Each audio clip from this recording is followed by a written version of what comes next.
Tonight, Israeli Prime Minister Benjamin Netanyahu faces severe backlash after renewing his push to expand the genocide in Gaza. You're watching Muslim News Canada on Muslim Network TV. Assalamu alaikum. I'm Elia Batul. Prime Minister Mark Carney says he is considering scrapping or replacing the Online News Act as Meta's ongoing news ban continues to limit access for Canadians. The law, introduced 2 years ago, led Meta to block news content on Facebook and Instagram. Carney says the goal is to ensure local news reaches people quickly, especially during emergencies like the British Columbia wildfires.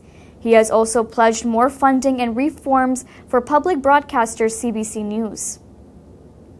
Officials in British Columbia are warning the public about a surge in AI-generated wildfire images fueling misinformation online. These fake images exaggerate or downplay fire conditions, potentially putting lives at risk during emergencies. The province's wildfire services urges residents to rely on verified sources as AI tools are becoming harder to detect and are increasingly deceptive. Experts caution residents to think twice before sharing unverified images. They say a little thoughtfulness can help save lives. Canadian Muslim leaders say anti-Palestinian racism is silencing voices critical of Israel's genocide in Gaza. They say censorship is a growing threat to free speech in the country. This comes as a new report from York University's Islamophobia Research Hub reveals increasing backlash against Palestinians and their allies in schools, workplaces, and public institutions. Students have been punished for wearing kuffiyas and posting Palestinian flags online. At the same time, media outlets are accused of downplaying Palestinian suffering and showing bias. The report urges all levels of government to formally recognize anti-Palestinian racism and designate May 15th as Nakba Day. It also calls for better oversight of how universities, police, and parliament handle discrimination. Muslim advocates warn that without serious action, fear and suppression will continue to grow.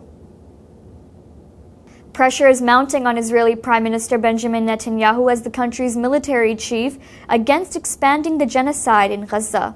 In a tense meeting, Lieutenant General Eyal Zamir has warned Netanyahu that a full takeover could trap Israeli forces and endanger remaining hostages. Netanyahu is also facing domestic and international calls for a ceasefire. However, he is adamant to push ahead despite warnings from the UN of catastrophic consequences. Aid agencies report Gaza is on the brink of famine, with at least 65,000 Palestinians killed and dozens more dying daily.